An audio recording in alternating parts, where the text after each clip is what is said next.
Hi everyone, welcome back to our channel Rasayan Dunia. In the series of strategy to prepare the papers of MSc final year, we had already discussed about 6 of the papers. In this video, we'll discuss about another paper and last paper of MSc final year, that is environmental chemistry.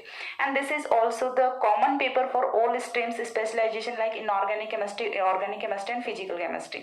मैंने आपको बताया था कि जो 4 papers हैं वो तो आपके स्पेशलाइजेशन के होते हैं, organic synthesis first, organic synthesis second, heterocyclic chemistry as well as chemistry of natural products. ये आपके ऑर्गेनिक स्पेशलाइजेशन के 4 स्पेसिफिक पेपर्स होते हैं।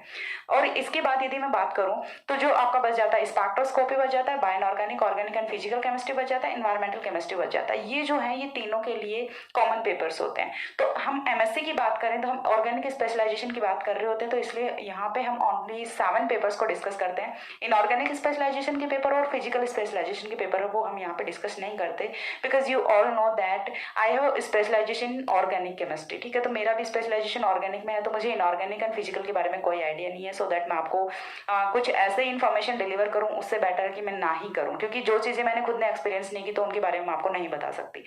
ठीक है, तो देखिए इस वीडियो में यदि हम बात करें तो हम पढ़ेंगे इन्वायरमेंटल केमिस्ट्री। इन्वायरमेंटल केमिस्ट्री देखिए आपका 50 मार्क्स का पेपर होता है। यदि मैं बात करूं एनुअल एग्जाम की कि यदि आपका होता है ईयरली एग्जाम होता है, एनुअल एग्जाम होता है, सेमेस्टर एग्जाम नहीं होता, तो आपका 50 मार्क्स का पेपर होता है। 50 मार्क्स का पेपर है, इसे आपको कैसे अटेम्प्ट करना है, और साथ ही आपका पूरा का पूरा थ्योरेटिकल बेस्ड पेपर होता है। तो यहाँ से आपको अच्छे से अच्छा परफॉर्म करना होता है।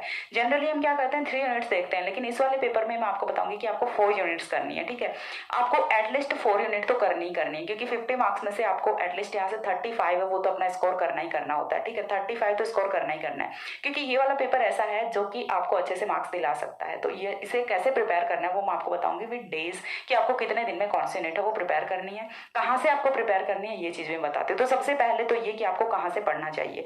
तो देखिए एनवायरमेंटल केमिस्ट्री है, यदि आप फर्दर रिसर्च वगैरह में जाते हैं तो फिर आपको ठीक है पढ़ना पड़ता है, लेकिन वहाँ पे भी ये चीजें ये बिल्कुल काम नहीं आती। ठीक है, तो एनवायरमेंटल केमिस्ट्री है वो आप यहाँ से फर्स्ट और लास्ट टाइम पढ़ रहे होते हैं। इसके बाद आपको ये जो पेपर है ये मैं यदि बात करूं तो कॉलेजेस में भी नहीं पढ़ाया जाता है। तो आपको प्रिपेयर कैसे करना है, फिर ये बुक से प्रिपेयर करना है? नहीं, बुक आपको नहीं पढ़नी है। ठीक है, कम से कम आपको टाइम देना है, क्योंकि आप इस वाले पेपर को जितना टाइम दे रहे हो वो आप अपने स्पेशलाइजेशन वाले पेपर्स पे लगाइए, सो दैट आप उनमें अच्छा परफॉर्म कर सको, क्योंकि वो आपके फ्यूचर में भी काम आने वाले होते हैं। ठीक है, तो यहाँ से आपको किससे इसे प्रिपेयर करना है, तो आप प्रीवियस ईयर क्वेश्चन पेपर्स उठाइए। ठीक है, प्रीवियस ईयर क्वेश्चन पेपर आपको सॉल्व पेपर हैं वो मिल जाते हैं, तो सॉल्व पेपर हैं आप उन्हें स्टडी कीजिए। एनवायरमेंटल केमिस्ट्री में जो आपके 5 ईयर के लास्ट 5 ईयर के क्वेश्चन है उनसे बाहर कहीं से कुछ भी नहीं जाता है। आप वो लास्ट 5 ईयर के क्वेश्चन हैं या फिर प्रीवियस ईयर क्वेश्चन पेपर्स हैं वो आप सॉल्व कीजिए, उनसे आपका हो जाएगा। ठीक है, जो सॉल्व पेपर है वही आपको पढ़ने हैं। बुक वगैरह परचेज करने की कोई नीड नहीं है, क्योंकि बेकार में पैसे वेस्ट करके कोई फायदा नहीं है, आगे ये बुक आपको कहीं काम नहीं आने वाली। ठीक है, जिनको करनी है वो कर भी सकते हैं। मैं बात कर रही हूँ जो कि एवरेज स्टूडेंट्स है, क्योंकि यहाँ पे मैं जो बिल्कुल एवरेज स्टूडेंट्स होते हैं उन्हीं की बात लेके चल रही होती हूँ। जो एडवांस्ड स्टूडेंट्स हैं वो तो अपने आप कर ही लेते हैं, तो उनका कोई है नहीं क्राइटेरिया यहाँ पे। ठीक है, तो अब यहाँ से हमें देखना है कि आपको कैसे पेपर प्रिपेयर करना है, कौन सी यूनिट्स आपको प्रिपेयर करनी है। तो लेट स्टार्ट। सबसे पहली यूनिट होती है आपकी एटमॉस्फेरिक केमिस्ट्री, ट्रोपोस्फेरिक फोटोकेमिस्ट्री। तो ये वाली यूनिट है, ये आपको नहीं करनी होती। फर्स्ट यूनिट है, ड्रॉप कर दो। ठीक है, फर्स्ट यूनिट आपको नहीं करनी होती। क्यों नहीं करनी होती?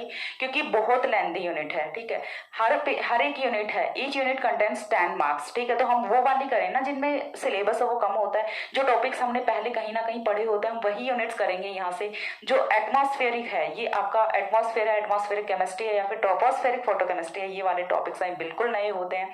इसमें आपको जो लेयर्स होती हैं, टेम्परेचर होता है, एटमॉस्फेयर के बारे में जो भी सारी चीजें होती है, ये ब्ला ब्ला ब्ला पता नहीं क्या क्या पढ़ना होता है, नहीं पढ़ना आपको। ठीक है, ये वाली यूनिट आपको नहीं करनी होती। कौन कौन सी यूनिट्स करनी है, उनमें कौन कौन से टॉपिक्स हैं वो मैं आपको बता दूंगी कि आपको करने हैं या फिर नहीं करने। तो आपको इस वाले पेपर में ओनली फर्स्ट यूनिट है वो ड्रॉप करनी होती है। फर्स्ट यूनिट अकेली करोगे इतने में तो आप यहाँ से 3 यूनिट प्रिपेयर करके ले जाओगे। ठीक है, तो आप सोच लो आपको फर्स्ट करनी है या फिर बाकी की 3 यूनिट्स करनी है। तो चलो सेकंड यूनिट पे मूव करते हैं। सेकंड यूनिट आती है आपकी air pollution, acid rain, stratospheric ozone depletion, green house effect and urban air pollution. अब सिलेबस को देख के बोलोगे कि मैम इसमें तो 3 टॉपिक्स थे, इसमें तो 5 टॉपिक्स, आप बोल रहे हो ये वाली करनी है ये वाली नहीं करनी। हाँ, तो यहाँ पे इन पॉइंट्स को देख के मत जाना, क्योंकि यहाँ पे 5 टॉपिक्स है, फिर भी ये छोटे हैं, ठीक है। अब यहाँ पे आपका कौन सा होता है, एयर पॉल्यूशन। एयर पॉल्यूशन किसने नहीं पढ़ा, बहुत ऐसे लिखे हैं सभी ने एयर पॉल्यूशन पे, तो आपको एयर पॉल्यूशन है वो करना ही करना होता है। एयर पॉल्यूशन के बारे में इतना थोड़ा बहुत नॉलेज है वो सभी को होता है। एसिड रेन के बारे में सभी को नॉलेज होता है, ठीक है। एसिड रेन के जो कॉज होते हैं, एसिड रेन के जो इफेक्ट होते हैं, हार्मफुल इफेक्ट होते हैं, सारी चीजें आपको यहाँ पे पढ़नी होती हैं। देन आता है आपका स्ट्रेटोस्फेरिक ओजोन डिप्लेशन। ये वाला जो पार्ट है ये सबसे ज्यादा इंपॉर्टेंट होता है। मोस्ट ऑफ जो क्वेश्चंस है वो यहीं से पूछे जाते हैं, यहाँ से और ग्रीन हाउस इफेक्ट से। ये वाले जो 2 पार्ट है ये काफी इंपॉर्टेंट है यहाँ से। इनमें से सबसे पहला तो आपका ओजोन फॉर्मेशन होता है, ठीक है। इसमें ओजोन फॉर्मेशन होता है, जो एंटार्क्टिका ओजोन होल है उसके बारे में भी यहाँ पे बताया गया है। एंड जो ओजोन डिप्लेशन है वो कैसे होता है वो बताया गया है। ग्रीन हाउस इफेक्ट है वो क्या है, ग्रीन हाउस इफेक्ट के कॉजेज क्या क्या है, ग्रीन हाउस इफेक्ट के जो हम बोलें कि हार्मफुल इम्पैक्ट है वो क्या क्या है, वो सारी चीजें आपको यहाँ पे देखनी होती है। तो इनमें भी जो आपको ज्यादा फोकस करना है वो इन 2 टॉपिक्स पे करना है, stratospheric ozone depletion as well as green house effect. इन पे आपको फोकस करना है। एसिड रेन है वो भी आप साथ में ले सकते हैं, एसिड रेन। इसका मतलब ये नहीं है कि आप air pollution and urban air pollution को छोड़ दोगे, नहीं, ये आपको बिल्कुल नहीं छोड़ना है। ये यूनिट आपको कंप्लीट करनी है, छोटी सी यूनिट है। विद इन 2 डेज ही आपकी यूनिट है ये कंप्लीट हो जाएगी। 2 डेज में आप इसे बिल्कुल अच्छे से रट लोगे, ठीक है, क्योंकि रटना ही है, पूरा का पूरा थ्योरेटिकल बेस्ड है। अब कुछ रिएक्शंस वगैरह तो है नहीं कि जो आपको समझनी होती है, तो बस आपको रटना है। खाली 3 बार आप रिवाइज कीजिए, 3 बार में आपकी यूनिट है वो प्रिपेयर हो जाएगी। देन वो कहते हैं aquatic chemistry and water pollution, 3rd unit. ये काफी इंटरेस्टिंग यूनिट है और आई विल रिकमेंड यू कि आपको सबसे पहले यही वाली यूनिट करनी चाहिए। यदि आप पूरी बुक में से सबसे पहले कोई यूनिट करना चाहते हैं तो वो आपको करनी चाहिए aquatic chemistry and water pollution. Water pollution है सभी ने पढ़ा होता है। अब इसमें कौन कौन से टॉपिक्स होते हैं तो ये मैं आपको बताती हूँ। इसमें देखिए, एक तो आता है आपका डिजॉल्व्ड ऑक्सीजन, ठीक है। कुछ जो पॉइंट्स हैं जिन पे शॉर्ट नोट्स हैं वो पूछे जाते हैं, वो मैं आपको बता रही हूँ। डिजॉल्व्ड ऑक्सीजन पूछा जाता है, डीओ का मतलब क्या होता है, डिजॉल्व्ड ऑक्सीजन डिजॉल्व्ड ऑक्सीजन होता है, ठीक है। और ये आपको डीओ ही लिख के मिलेगा, पूरा का पूरा है वो कोई नहीं लिख के देता, डिजॉल्व्ड ऑक्सीजन। देन जो सेकंड होता है वो होता है आपका बीओडी, बायोलॉजिकल ऑक्सीजन डिमांड, ठीक है, बायोलॉजिकल ऑक्सीजन डिमांड। नेक्स्ट है वो होता है सीओडी, केमिकल ऑक्सीजन डिमांड। ये जो तीनों है ये आपको पढ़ने, इन पे शॉर्ट नोट्स वो पूछे जाते हैं। देन यहाँ से होता है determination of DO, BOD and COD. तो ये वाले टॉपिक्स हैं ये आपको करने ही करने होते हैं। इसके बाद यहाँ से सीवेज ट्रीटमेंट होता है, प्योरिफिकेशन ऑफ ड्रिंकिंग वाटर होता है, और वाटर पॉल्यूशन होता है, एक्वेटिक केमिस्ट्री होती है। और जो वाटर पॉल्यूशन है वो किस टाइप से जो एक्वेटिक एनिमल्स होते हैं उनकी लाइफ को इम्पैक्ट करते हैं, वो सब यहाँ पे आपको स्टडी करना होता है। एंड काफी छोटी सी यूनिट है, टॉपिक्स बहुत हैं, बट आपने कभी ना कभी ये वाले टॉपिक्स कहीं ना कहीं पढ़े होते हैं। और जो टॉक्सिसिटी होती है उसका वाटर पॉल्यूशन पे क्या इफेक्ट होता है, टॉक्सिक जो मेटल्स होती हैं वो कैसे वाटर को पॉल्यूट करती हैं, वो वाली सारी चीजें। तो एक्वेटिक केमिस्ट्री यानी कि जो एक्वेटिक एनिमल्स हैं, एक्वेटिक प्लांट्स हैं, उनको कैसे इम्पैक्ट करता है वाटर पॉल्यूशन, वो देखना है। और उसके बाद कुछ जो वाटर पॉल्यूशन में जैसे कि सीवेज ट्रीटमेंट हो गया, प्योरिफिकेशन ऑफ वाटर हो गया, ठीक है, कुछ जो कंपाउंड्स हैं उनका इफेक्ट हो गया वाटर पे, एल्यूमिनियम का इफेक्ट हो गया वाटर पे, यानी कि मेटल्स का इफेक्ट हो गया वाटर पे। एंड देन ये जो 3 टॉपिक्स हैं ये मोस्ट इंपॉर्टेंट टॉपिक है, ये आपको कैसे भी करके स्किप नहीं करने हैं, ठीक है। तो ये यूनिट है, ये आई विल रिकमेंड यू कि आपको ये सबसे पहले करनी चाहिए। और ये वाली यूनिट है ये आप कर सकते हैं विद इन 1 डे, ठीक है। इस वाली यूनिट के लिए आपको सिर्फ 1 दिन लगाना है। 1 दिन में ये यूनिट आप 3 बार अच्छे से रिवाइज करके और कर सकते हैं कंप्लीट, क्योंकि कोई नया एस्पेक्ट यहाँ पे नहीं है, सारी की सारी चीजें आपकी पढ़ी हुई होती हैं। ये 3 चीजें हैं नई जो आपकी, लेकिन ये छोटी छोटी हैं, इन पे शॉर्ट नोट्स पूछे जाते हैं। Write short note on DO, BOD, COD. कई बार तो इवन इनके फुल फॉर्म है वो भी पूछ लिए जाते हैं, write full form of DO, BOD and COD. तो DO dissolved oxygen, BOD biological oxygen demand, COD chemical oxygen demand. तो ये वाली सारी चीजें ही आपको क्लियर होनी चाहिए यहाँ से। उसके बाद मूव करते हैं 3rd यूनिट पे। तो ये दोनों यूनिट्स आपको प्रिपेयर करनी है। उसके बाद यदि मैं 3 यूनिट्स के बिहाफ पे स्ट्रेटेजी बताऊं तो आपको 4th यूनिट है वो स्किप करनी होती है, ठीक है। बट मैंने यहाँ पे आपको बोला है कि आपको 4 यूनिट्स है एटलीस्ट वो इस पेपर की करनी चाहिए। आप 1 यूनिट है वो स्किप कर सकते हैं, लेकिन चलो पहले 3 यूनिट स्ट्रेटेजी देखते हैं, उसके बाद 4th पे मूव करते हैं, ठीक है। देन यहाँ से आते हैं 4th यूनिट पे। 4th यूनिट होती है आपकी एनवायरमेंटल टॉक्सिकोलॉजी, ठीक है। ये क्या होती है आपकी एनवायरमेंटल टॉक्सिकोलॉजी, एनवायरमेंटल टॉक्सिकोलॉजी।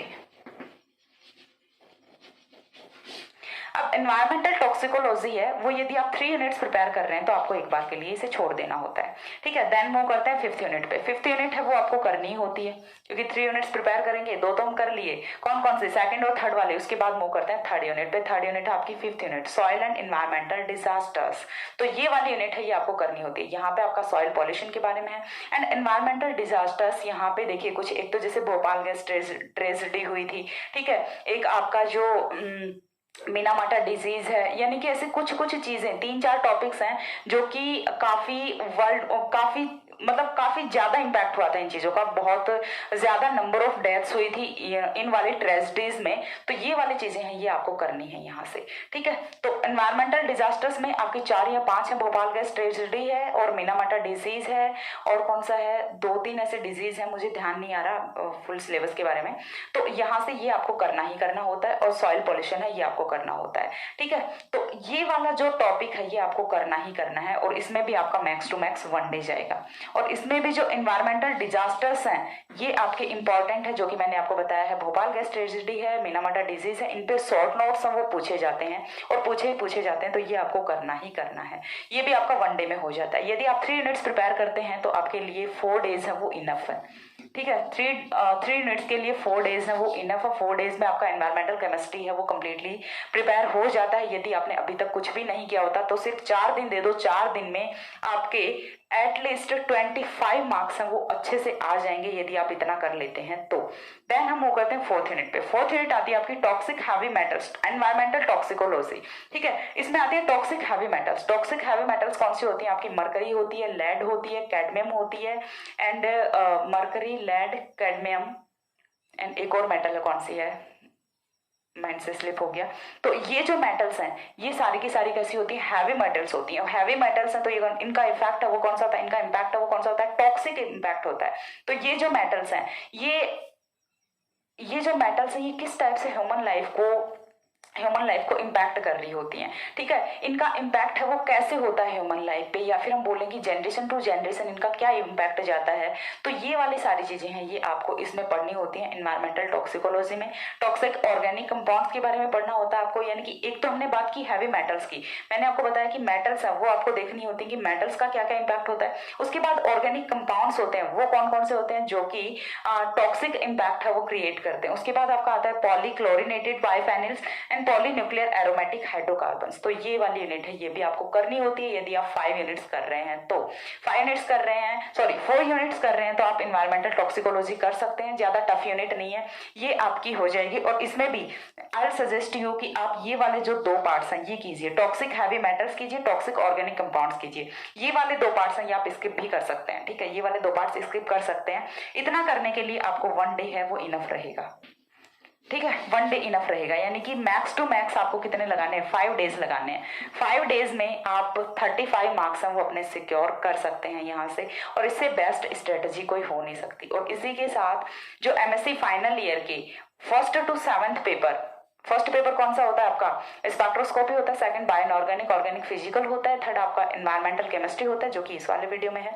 उसके बाद ऑर्गेनिक सिंथेसिस फर्स्ट होता है, organic synthesis second, heterocyclic chemistry, and जो लास्ट पेपर है वो होता है आपका केमिस्ट्री ऑफ नेचुरल प्रोडक्ट्स, जो कि मैंने लास्ट वीडियो में उसकी स्ट्रेटेजी अपलोड की थी। सारे के सारे पेपर्स हैं उनकी स्ट्रेटेजी मैंने यहाँ पे बता दी है। तो यदि आपको 3-3 यूनिट्स प्रिपेयर करनी है तो आप ऐसे प्रिपेयर कर सकते हैं। कहाँ से पढ़ना है, कैसे पढ़ना है, सारी चीजें मैंने आपको बताई। कितने दिन में आप एक paper max to max prepare कर सकते हैं वो चीज भी मैंने आपको बताई है।